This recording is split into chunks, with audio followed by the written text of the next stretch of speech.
ಎಲ್ರಿಗೂ ನಮಸ್ಕಾರ. Welcome back to Rakshis capture channel. ಎಲ್ಲರೂ ಹೇಗಿದ್ದೀರಾ? ಕಮೆಂಟ್ ಮಾಡಿ. ಹಾಗೆ ನಾನಿವತ್ತು ಧಾರವಾಡದಲ್ಲಿರುವಂತಹ ಒಂದು ಚಿಕ್ಕ ಉದ್ಯಾನವನವನ್ನು ಹೇಗಿದೆ ಅಂತೇಳಿ ನಿಮಗೆ ತೋರಿಸ್ತೇನೆ, ಬನ್ನಿ. ಒಳಗಡೆ ಹೋಗಬೇಕಿದ್ರೆ 10 ರೂಪಾಯಿ ಟಿಕೆಟ್ ಮಾಡಿಸಿ ಒಳಗಡೆ ಹೋಗಬೇಕಿತ್ತು. ಹಾಗೆ ಟಿಕೆಟ್ ಎಲ್ಲ ಮಾಡಿಸಿ ಒಳಗಡೆ ಹೋದ್ವಿ. ನಾನು ನಿಮಗೆ ಈಗ ಏನೆಲ್ಲ ಇದೆ ಒಳಗಡೆ ಅಂತ ತೋರಿಸ್ತೇನೆ. ಅಂದರೆ ನೋಡಲಿಕ್ಕೆ ಒಂಥರ ನಾರ್ಮಲ್ ಉದ್ಯಾನವನ ಇರ್ತದಲ್ಲ ಹಾಗೇನೇ ಇತ್ತು. ಅದನ್ನು ಸ್ಪೆಷಲ್ ಏನು ನಮಗೇನು ಕಾಣಿಸ್ತಿರ್ಲಿಲ್ಲ. ಹಾಗೆ ಒಂಥರ ಹೊಸತಾಗಿ ಮಾಡಿದಂಥ ಉದ್ಯಾನವನ ಥರ ಕಾಣ್ತಿತ್ತು. ಅಂದರೆ ಚಿಕ್ಕ ಚಿಕ್ಕ ಗಿಡಗಳೆಲ್ಲ ನಟ್ಟಿದ್ರಷ್ಟೇ ಆವಾಗ. ಅಂದರೆ ನಮ್ಮ ತೋಟದಲ್ಲೆಲ್ಲ ಇರ್ತದೆ ನೋಡಿ, ಕ್ರೋಟನ್ಸ್ ಆ ಥರ ಟೈಪ್ಸ್ ಎಲ್ಲ ಇತ್ತಲ್ಲಿ. ತುಂಬ ಜನ ಇದ್ದರು, ಬಂದಿದ್ದರು ಅಲ್ಲೆಲ್ಲ. ನಾವು ಸುಮ್ಮನೆ ಹೋಗಿದ್ವಿ ತಿರ್ಗಲಿಕ್ಕೆ ಅಂತೇಳಿ. ಸುತ್ತಲೂ ಗಾರ್ಡನ್ ಥರ ಕೂತ್ಕೊಳ್ಳಿಕ್ಕೆ ಅಲ್ಲಲ್ಲಿ ಪ್ಲೇಸ್ ಮತ್ತು ಕ್ರೋಟನ್ ಗಿಡಗಳೆಲ್ಲ ಇತ್ತು.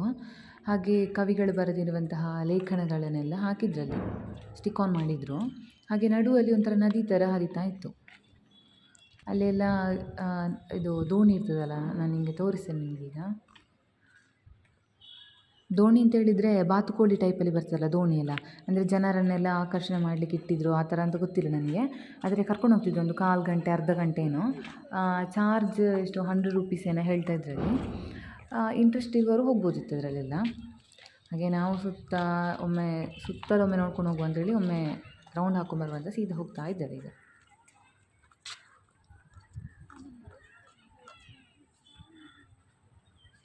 ಹಾಗೆ ಅಲ್ಲಿ ಸೈಡಲ್ಲಿ ಸ್ಟಿಕ್ ಆನ್ ಮಾಡಿದ್ರಲ್ಲ ಕವಿಗಳು ಬರೆದಿರುವಂತಹ ಲೇಖನಗಳನ್ನೆಲ್ಲ, ಅದನ್ನೆಲ್ಲ ಓದಲಿಕ್ಕೆ ತುಂಬ ಚೆಂದ ಇತ್ತು ಆಯಿತಾ. ತುಂಬ ಅಂದರೆ ಮೀನಿಂಗ್ಫುಲ್ ಆಗಿತ್ತು ಆ ವರ್ಡ್ಸ್ಗಳೆಲ್ಲ, ಎಷ್ಟು ಚೆಂದ ಅಲ್ಲ ಅದೆಲ್ಲ. ಮತ್ತು ಹೂವಿನ ಗಿಡಗಳು ಕೂಡ ಹಾಗೆ ತುಂಬ ಚೆಂದ ಇತ್ತು ನೋಡಲಿಕ್ಕೆಲ್ಲ. ತುಂಬ ಖುಷಿ ಆಗ್ತದೆ ಒಂದು ಉದ್ಯಾನವನ ಆಗಿರ್ಬೋದು, ಗಾರ್ಡನ್ ಆಗಿರ್ಬೋದು, ನಮ್ಮ ಮೈಂಡೆಲ್ಲ ಫ್ರೆಶ್ ಆಗ್ತದೆ ಒಮ್ಮೆ. ಹಾಗೆ ತುಂಬ ಖುಷಿ ಆಯ್ತು ಅಲ್ಲಿ ಹೋಗಿ. ಯಾವುದೇ ಆಗಿರ್ಬೋದು ಒಂದು ಗಾರ್ಡನ್ಗೆ ಹೋಗುವಾಗ ತುಂಬ ಖುಷಿ ಆಗ್ತದೆ ಅಲ್ಲೆಲ್ಲರಿಗೂ. ಅಂದರೆ ಅಲ್ಲೊಂದು ಸೈಲೆಂಟ್ ಮೂಡ್ ಇರ್ಬೋದು, ಅಲ್ಲಿರುವಂತಹ ಒಂದೊಂದು ಫಾರ್ ಎಕ್ಸಾಂಪಲ್ ಈಗ ಗಿಡಗಳಾಗಿರ್ಬೋದು ಅಲ್ಲಿ ಕೂತ್ಕೊಳ್ಳಿಕ್ಕೆ, ಒಂಥರ ಎಲ್ಲ ವಾತಾವರಣವನ್ನು ವೀಕ್ಷಿಸಲಿಕ್ಕೆ.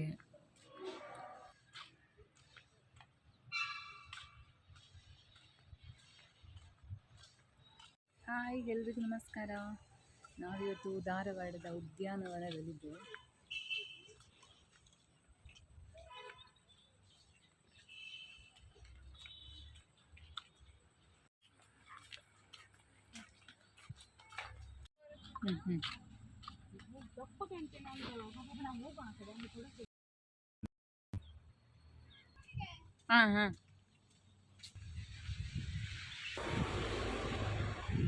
ಇಲ್ಲಿ ಬರ್ತಾ ಇದ್ದೇವೆ.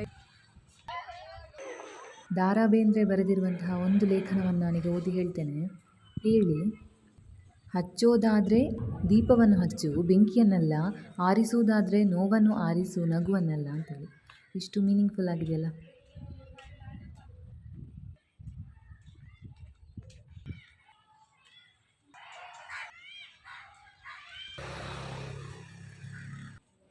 ಧಾರವಾಡದವರು ಯಾರಾದರೂ ನೋಡ್ತಾ ಇದ್ದರೆ ಪ್ಲೀಸ್ ಒಂದು ಲೈಕ್ ಮಾಡಿ, ಹಾಗೆ ಕಮೆಂಟ್ ಮಾಡಿ.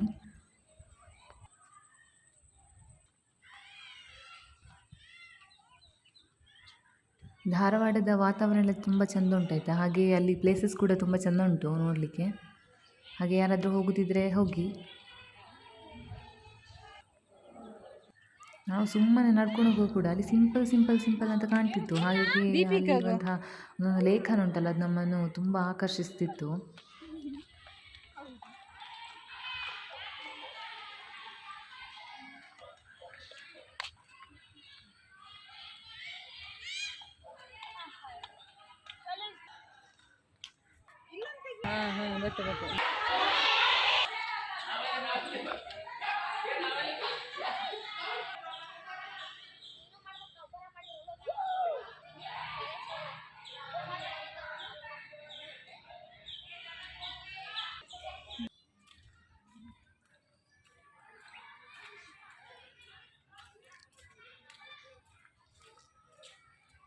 ಹಾಗೆ ನಾವು ಹೋಗಿರುವಂಥದ್ದೊಂದು ಚಿಕ್ಕ ಉದ್ಯಾನವನ ಧಾರವಾಡದಲ್ಲಿರುವಂಥದ್ದು. ಹಾಗೆ ತುಂಬ ಚಂದದ ಪ್ಲೇಸ್ ಇದೆ. ಯಾರಾದರೂ ಇಂಟ್ರೆಸ್ಟ್ ಇರುವವರು ಹೋಗುವವರಿದ್ರೆ ಹೋಗ್ಬೋದು. ಧಾರವಾಡದಲ್ಲಿ ತುಂಬ ಚೆಂದಾಗಿ ಪ್ಲೇಸ್ ಇದೆ. ಹಾಗೆ ವಾತಾವರಣ ಕೂಡ ತುಂಬ ಚೆಂದ ಉಂಟಲ್ಲಿದ್ದು. ಹಾಗೆ ಯಾರೆಲ್ಲ ನನ್ನ ಲಾಗನ್ನು ನೋಡ್ತಾ ಇದ್ದೀರೋ ಅವ್ರಿಗೆಲ್ಲರಿಗೂ ಧನ್ಯವಾದಗಳು. ಹಾಗೆ ಹೊಸತಾಗಿ ಯಾರೆಲ್ಲ ನೋಡ್ತಿದ್ದೀರಾ ಪ್ಲೀಸ್ ಲೈಕ್ ಮಾಡಿ, ಶೇರ್ ಮಾಡಿ, ಹಾಗೆ ಸಪೋರ್ಟ್ ಮಾಡಿ. ಮತ್ತೊಂದು ಸಬ್ಸ್ಕ್ರೈಬ್ ಮಾಡೋದನ್ನು ಮಾತ್ರ ಮರಿಬೇಡಿ ಅಂತ ಹೇಳ್ತಾ ಎಲ್ರಿಗೂ ಧನ್ಯವಾದಗಳು. ಅಲ್ಲ